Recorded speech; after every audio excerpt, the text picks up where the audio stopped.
mainly on Edward. He turns that 2v2 into a 3 versus 2 on champions like the Tahm Kench, like the Alistar, like the Thresh.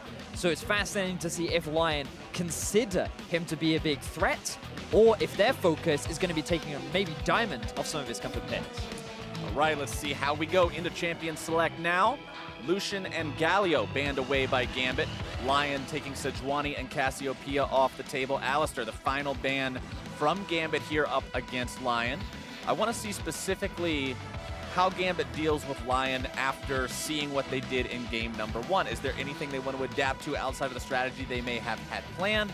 Are they going to specifically play around certain things? And for the 3rd game in a row, Vedius, Xayah is the first pick. Well, it's interesting, though, because Tristana is still left open, along with the Rakan, and if Lyon decided to go for that, it would not be a bad bottom lane to go for, but they prioritized the Maokai before. They went for a very early Braum and Maokai, and it feels like that's just a comfort pick for Lyon, having that reliable, tanky front line that Giral can just sit and just soak up a lot of the damage on. So they could look to round things out now with the support. They don't need to lock in that early AD carry, but they run the risk of giving away the Xayah Rakan, which, if we go back to game 2 of the day, is pretty lethal.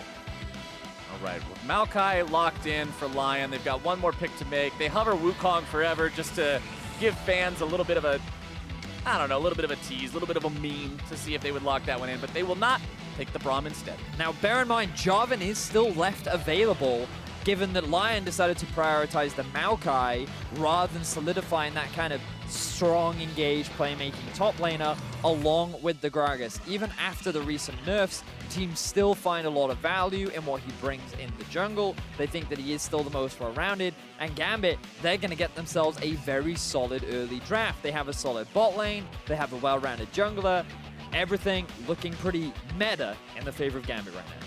Yep, looks pretty solid for these guys. We'll have to see how Lyon responds with their last pick before the second round of bans come through.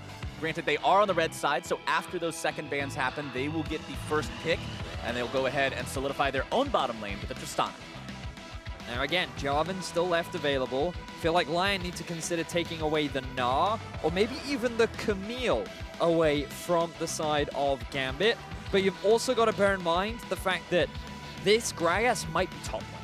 The thing is, during the finals, Stasios, he actually played the Gragas a fair amount. I believe he played it in 2 or maybe even 3 of the games during that final. And the thing about him is he is this big playmaker alongside Edward. And Gragas, in the hands of a top laner, is surprisingly effective at catching you off guard and just making plays happen where you least expect it. And Lyon is prepared for Gambit Esports' potential plan here. You can see that even though the Gragas is locked in, they banned the Kayn away anyway, thinking, you know, maybe that Gragas is going to go top. Maybe this is the stay host pick, and we want to keep the Kayn away from Diamond procs. They'll ban that one out for themselves. Syndra banned out by Gambit. Going to keep Seiya off of that one. Could have potentially seen what Lyon did with that in game number 1 against Team WE, not dying until the very end of the game.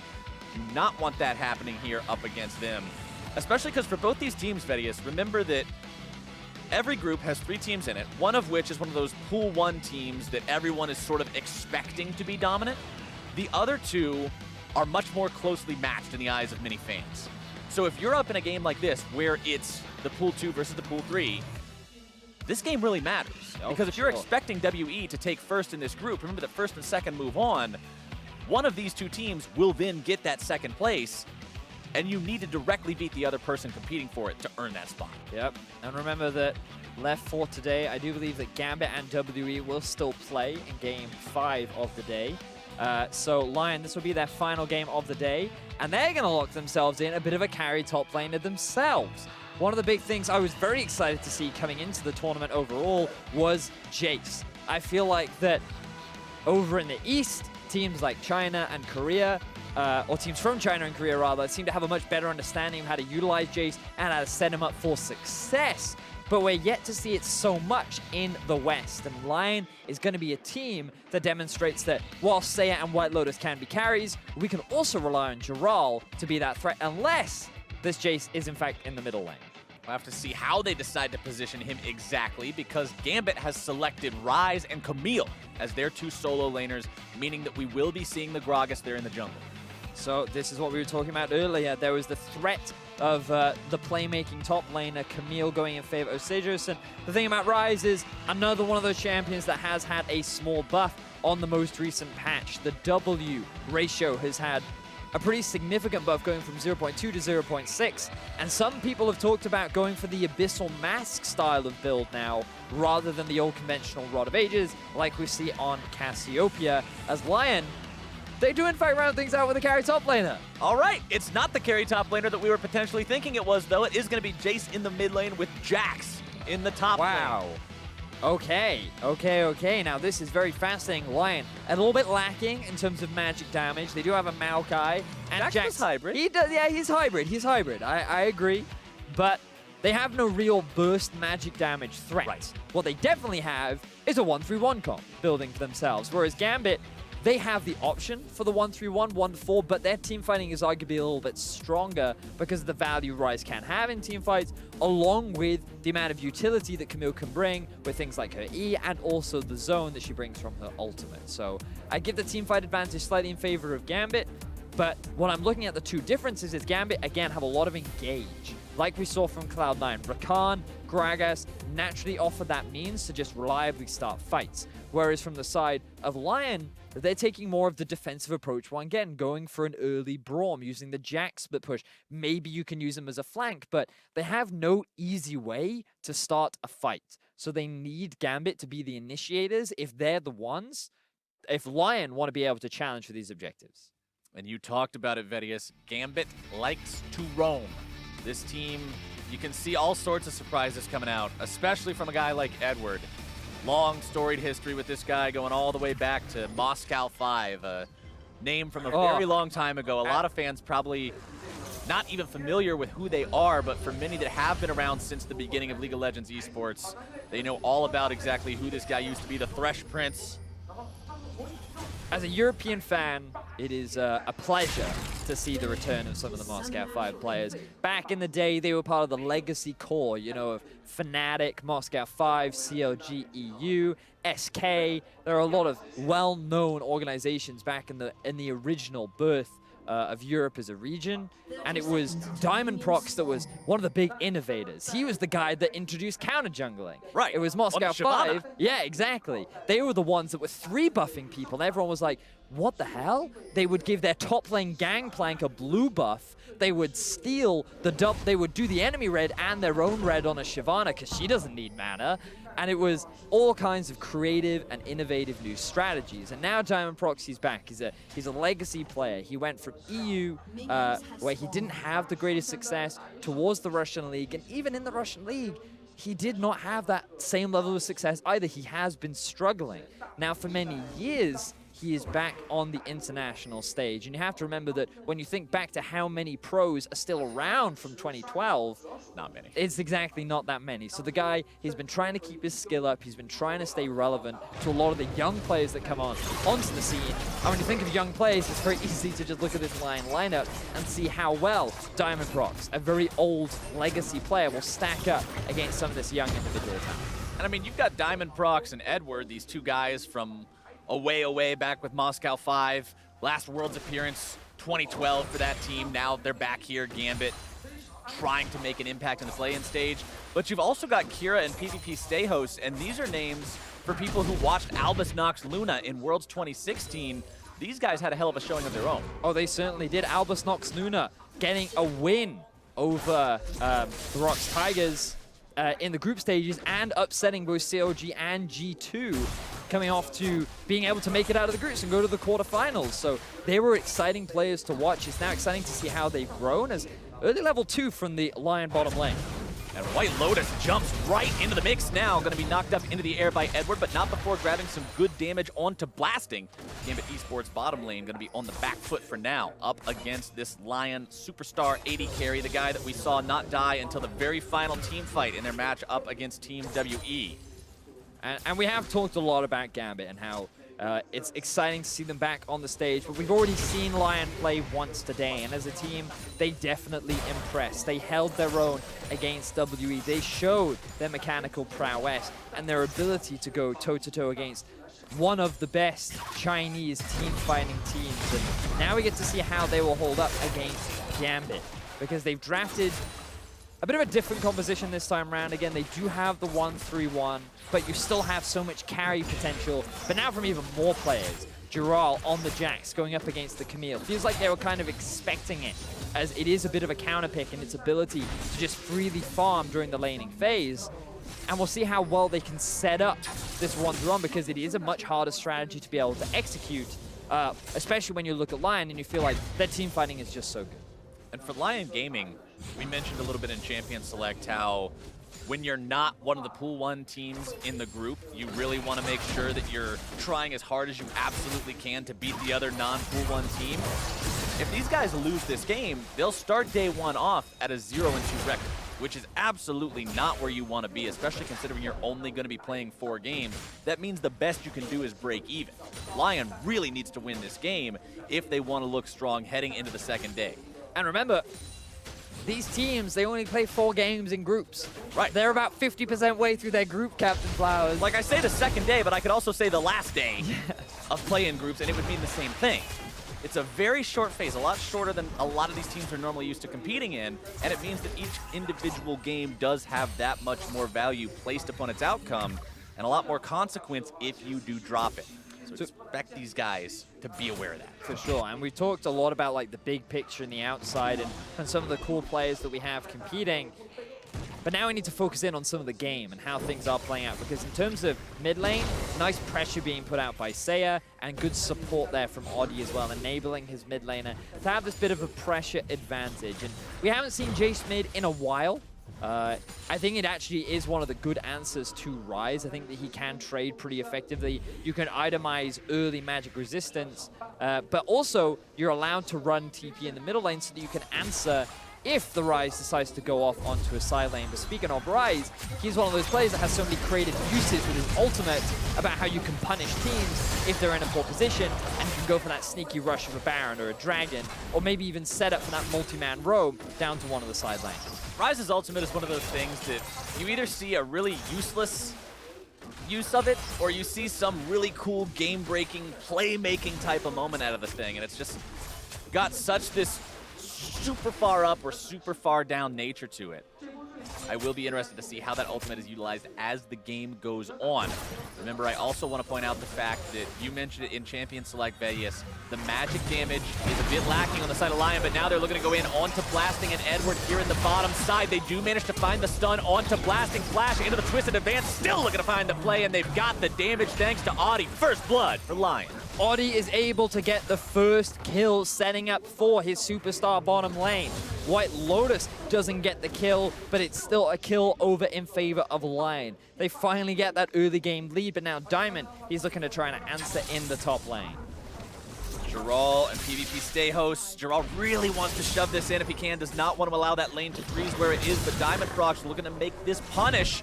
Counter-Strike going to be buying Giral a little bit of extra time. Flash into the flash with the body slam. Diamond Proc still staying on top of Giral here, but the ward into the leap strike, very useful tool for Jax to be able to jump away to those wards, have an extra escape mechanism. So before we talk about the top lane, we've got to come back to the bot.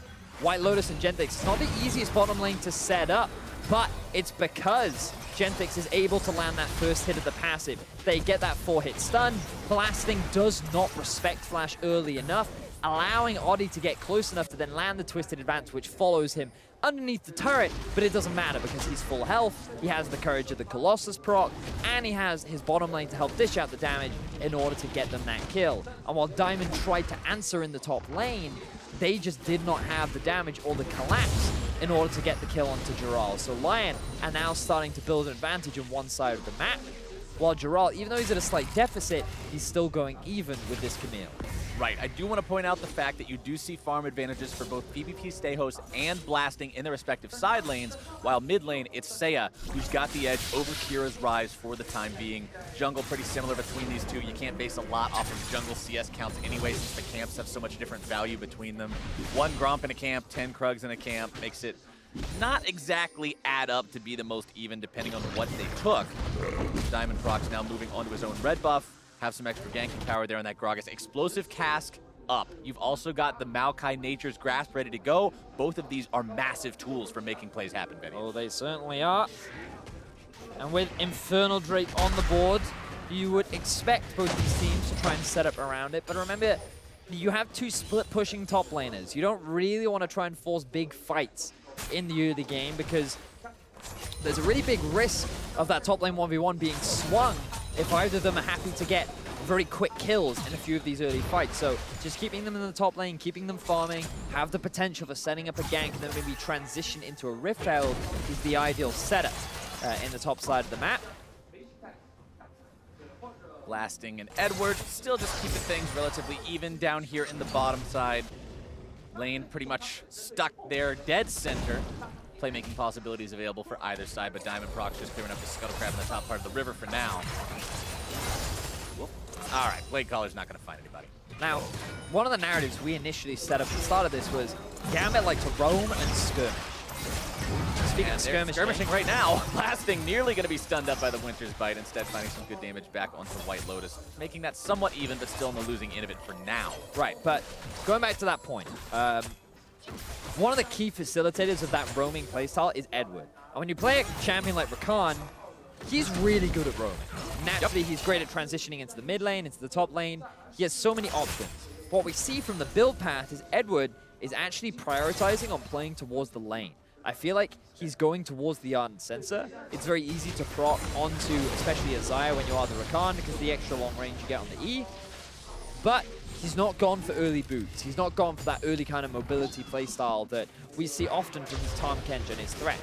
Now, it's still relatively early in the game, but it does surprise me that his focus has shifted into trying to make sure that Blasting has the best possible laning phase rather than trying to snowball maybe Kira or Stasios in this early game. All right, Cinder Hulks completed onto both junglers, by the way, so that tankiness is going to be starting to multiply as they buy more health items as the game continues. You can see a little bit of a difference in philosophy between the top laners as well. Trinity Force Rush coming out for Giral, while PvP Stay Host wanted to go for the Ninja Tabbies first and foremost, reduce some of Jax's damage power against him, and then opt into his own Trinity Force components. We know both of these champions excel with that item. But of course, with Giral completing it first, that will be a nice power window for him to potentially utilize. TP is up on both of these top laners. First Drake is Infernal Vedius, and that can sometimes cause fights that wouldn't otherwise happen if one of these teams really wants to get brave and try to make a play happen on it. Yep. And so far, things nice and close. Not quite as early game dominant as W had in game 1, and same for Cloud9 in game 2. Laning phase still very even, just with the slight exception of that early kill going in favor of Lyon. I think that's fine for both sides. This meta is very much about scaling. But now we do... Oh! Look at the roam from Stasios down into the middle lane. This could be a play setup from Gambit. Great steal away on those Raptors from Diamond Prox into the amazing setup mid to potentially take down Xayah, but he gets away! Barely keeping himself alive as Blasting's going to be stunned up here in the bottom lane. The Glacial Fissure knocking him up into the air, trying to get away with the Feather Storm. The explosive charge, just one hit off. That was awesome, Captain Cloud. So much cool stuff just happened. So, we talked about the roaming. We saw it from Stasios just there. He pushed up mid, pushed up top rather, roamed down to mid, and he gets a great ultimate onto Xayah. We might be able... Stasios. Giral may have just found himself the solo kill on a PvP stage. And that comes back from the flash that Stasios used in the middle lane after the play that Gambit just tried to set up.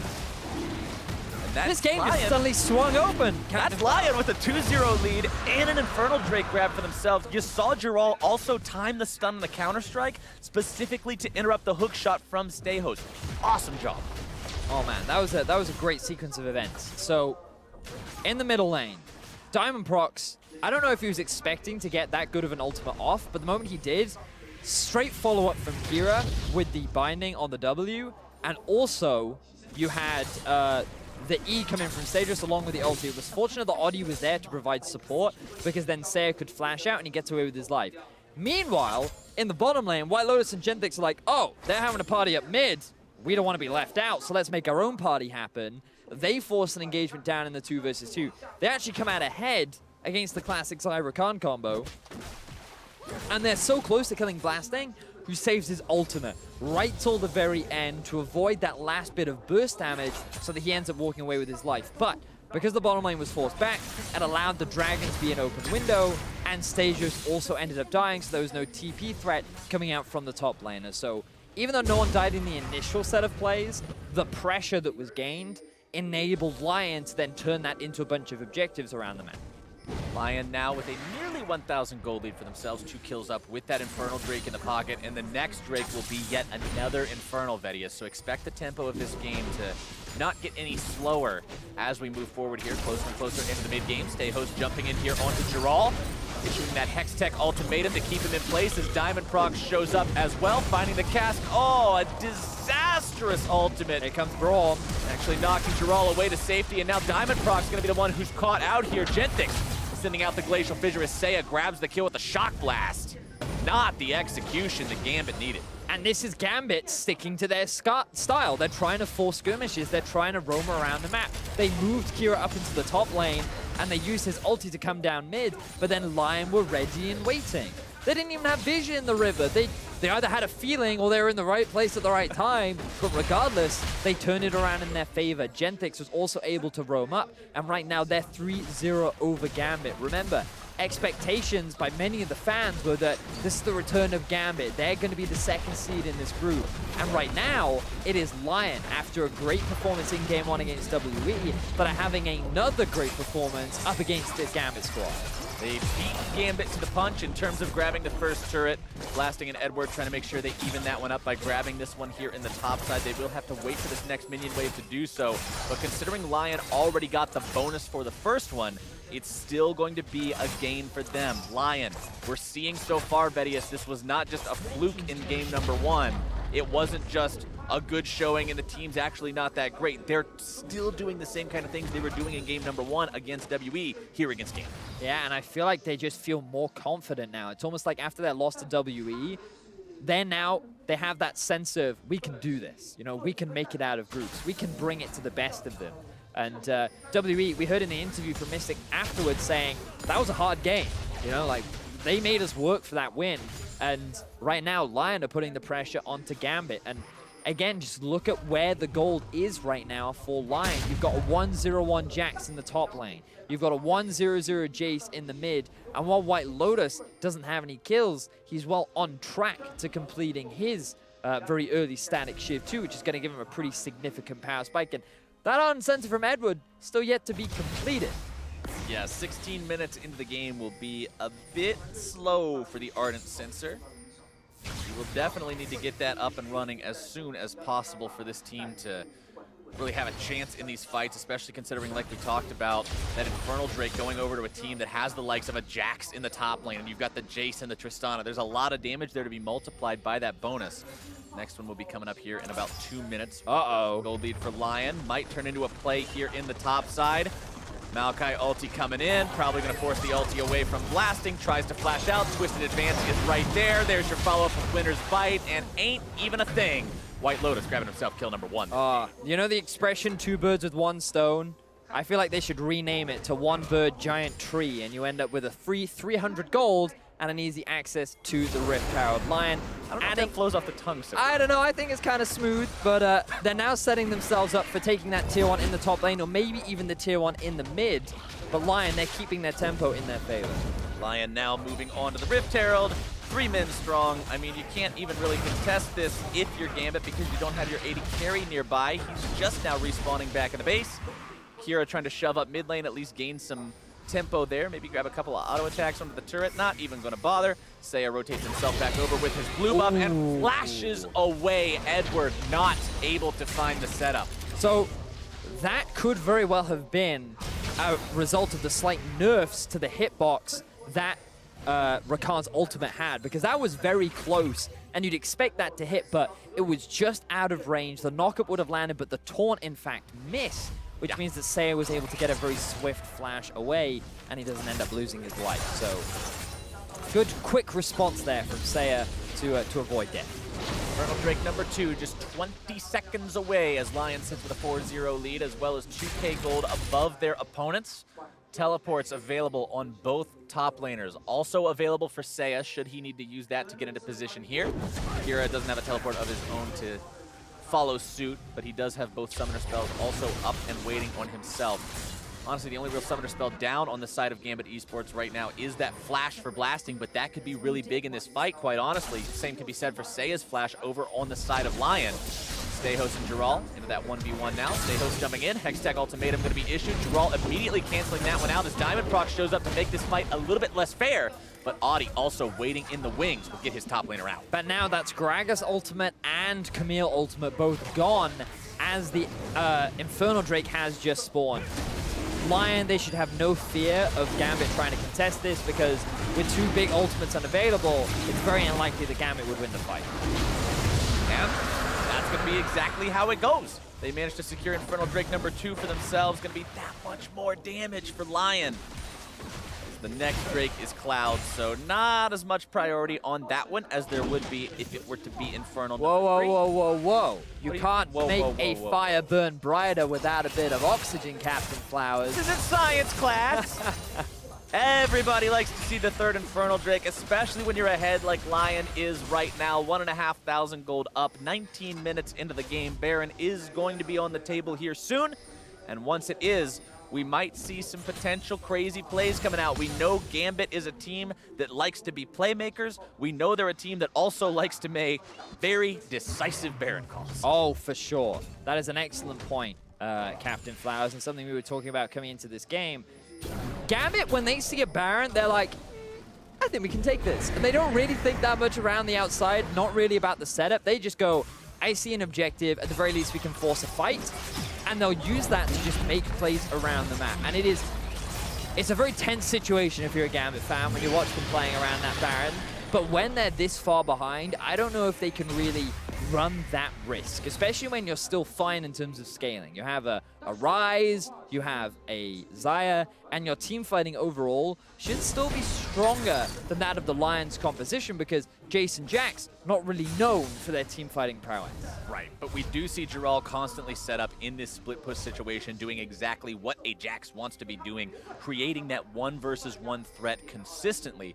Team add up for him means he's also going to have more split pushing power, and we'll likely see him evolving that into the Titanic Hydra as time goes on. Pretty much the Korean build that has come into popularity with Jax this season. Audi getting himself away from Kira there. Blue buff Ryze, not really somebody you want to be 1v1ing as a Maokai. We'll throw down the sapling, provide a little bit of extra slowdown time onto Kira there as Seiya pressures onto the top lane tier 1 now. Going to be looking to go after Kira, knocks him out of his own ultimate. Very nicely done. There comes your Nature's Grasp. The shield from Kira not going to be enough, and Seiya grabs the kill. Kira, he really should have been able to read that play. When you have 3 members of your own team being pushed underneath your tier 2 tower, and Audi was already making his way up the river, you just have to abandon that tower. Realize that Lyon's clear goal is to take that objective down, but instead he stuck around. He used his flash and cleanse and still lost his life. Lyon now have full control over the map. There are no added towers left for them to deal with, and Baron starts to become a big objective that they look to play around. Want to point out, too, that a big item just now purchased, Audi grabbing that Righteous Glory off the back of the gold that they got from the kill onto Kira as well as the turret, means the engage power on this champion is going to be there, Vedius. One of the traditional exploits that you could use to beat Maokai is stay at a range, because Twisted Advance, it's point and click, yes, but the range is short. It is. It's not that short when he runs at you 2,000 miles an hour. That's true. And then points and clicks. It's like a tree in a hurricane. I mean, it's going to be difficult to dodge, man. Exactly, Vedius. Stehos now farming up in the bottom lane, trying to get as much gold onto this Camille as he can. He has to stay relevant against that Jax in the 1 versus 1. If Lyon manages to get Giral to the point where he just scares Stehos away and that's not even competitive, things would be disastrous. Audi popping the Righteous Glory, wanting to go in here onto the Gambit squad. Edward utilizing the ultimate, trying to make his way onto Seiya, instead going to be forced to retreat, locked up and beaten down.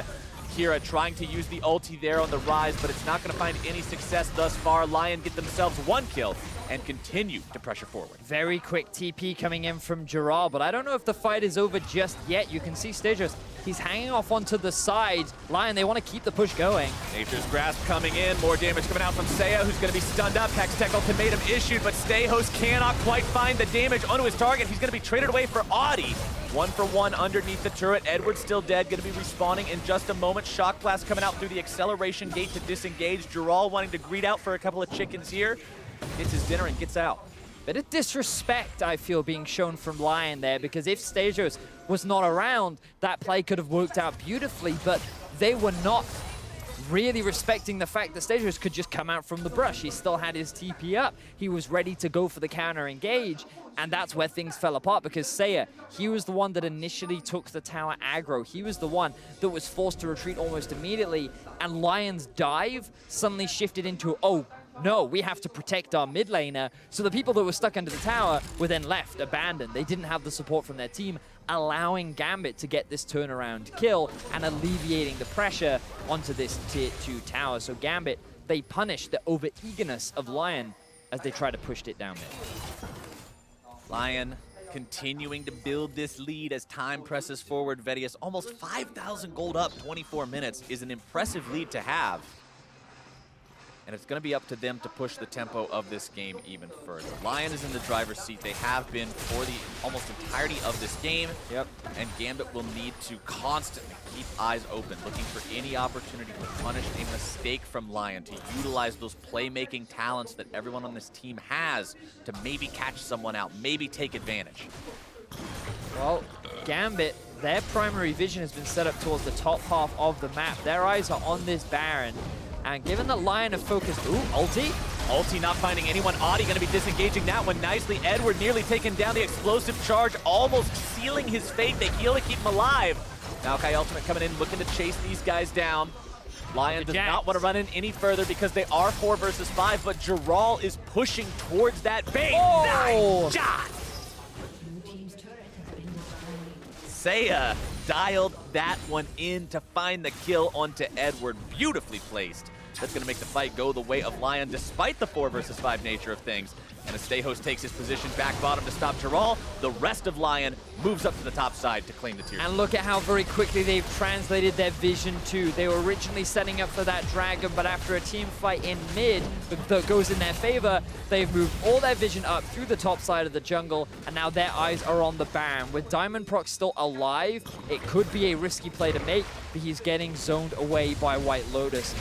Lyon just keep finding these successful fights. They're utilizing this split push in Gerald, and I'm just so impressed with how regularly they're able to turn these fights in their favor, even though they only have 4 members, demonstrating once again the flame or the raw talent potential that is on this lineup for Lyon.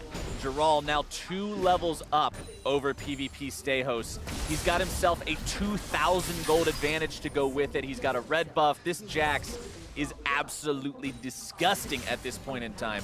Stayos' Camille stands really no chance in the 1 versus 1 situation. You can see they're bringing Kira down now to try to help him maybe bait the Jax into a deceptive 1v2. It will not happen. Gerald says, wait, if this guy's not completely running away from me, something has to be wrong, so he backs himself away.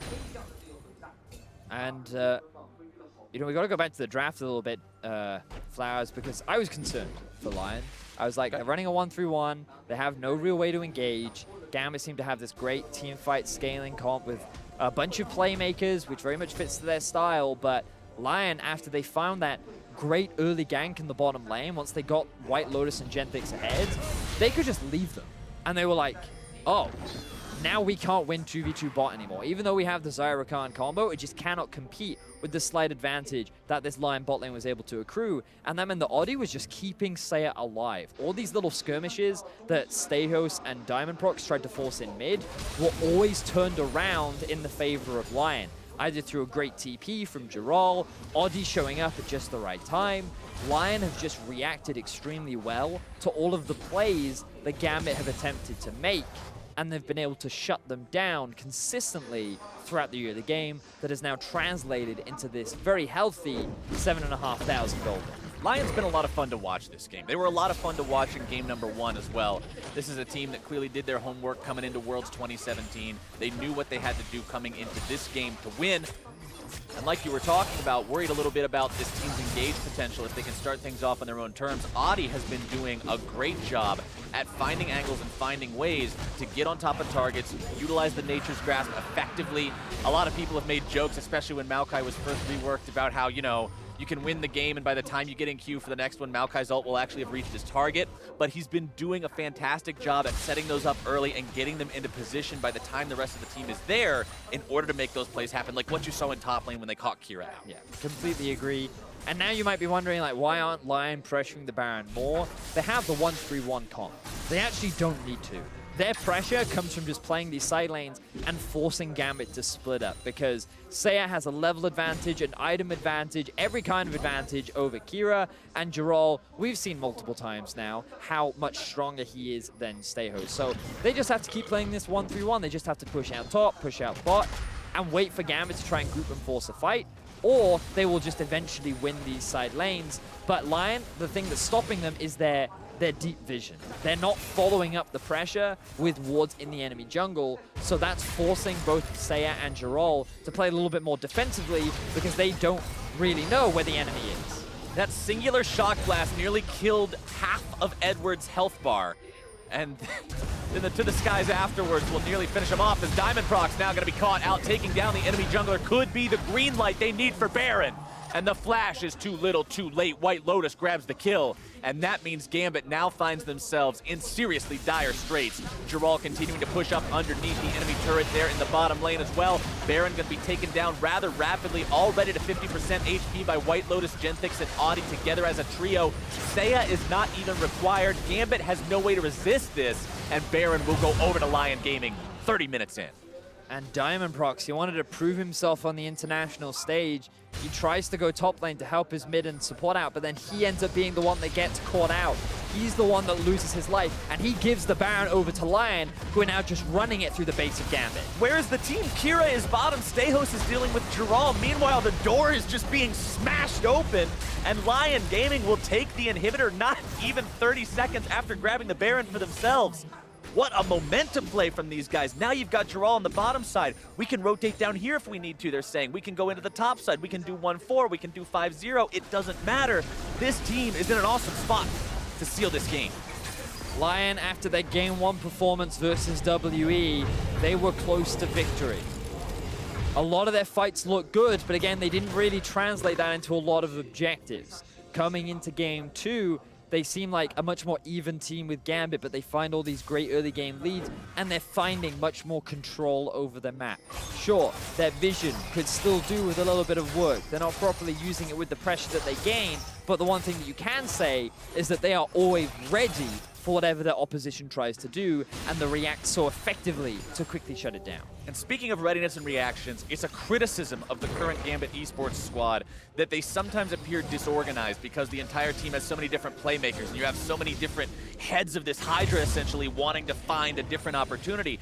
And that's sort of what we saw after the Baron was grabbed by the side of Lyon. You saw Kira going bottom saying, oh, we're going to collapse on Jarol, we're going to get this guy, while the rest of the team is saying, no, no, no, we should probably, you know, save our base. Well, now it's a team didn't work out, and now Jarol is going to be collapsed on by 5 members. They will find the kill onto him, but they traded away for the tier 3 turret as well as inhibitor number 2.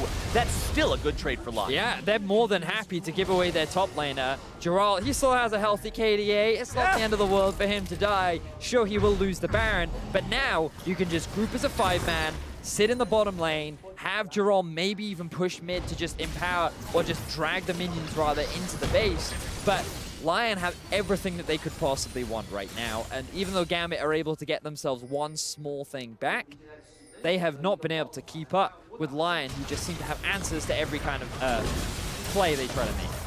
Gambit trying to push up the mid lane now, realizing they've got 15 seconds before Jarol is back alive. However, Giral has TP when he is back alive, so you cannot put yourself in too precarious of a spot here if you are Gambit. You can see a couple of wards off there in the jungle on the side of Lyon, so if that collapse is given to them as an opportunity, they could always take that. But now they're going to be sending everybody into that bottom lane. There's one inhibitor left standing, and that is where Lyon's attention will go. That is what they're looking for. White Lotus, he is primed and ready to go. 3.5 items completed with the QSS to boot. Let's see how Lyon make this fight happen. Gambit going to be the ones making it happen. Instead, Edward looking to jump in with a nice initiation, but he's going to be killed immediately. Genthic's backing himself away. White Lotus on a rampage as Stayhost retreats. Giral into the back lines, blasting, barely going to be kept alive.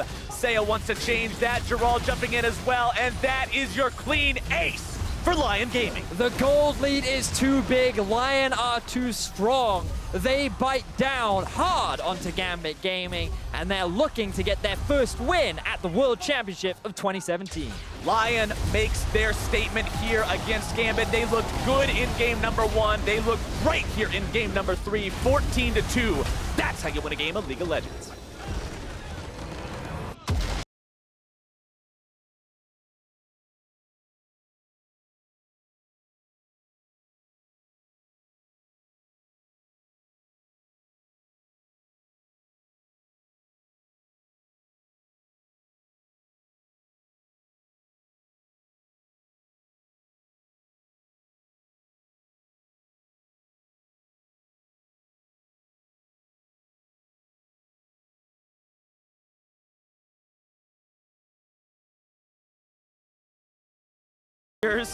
No deaths, all supports, doing all that work for the team. Both carries, by the way, I made a point of saying in game number 1, look at Seiya, look at White Lotus, neither one of them died. Neither one of them died ever until that final team fight where WE won the game. And in this game where they won, Seiya and White Lotus both no deaths. These carries are very good at staying alive and preventing a mispositioning that could otherwise get them in a bad spot. I think you could have just ended it with, these carries are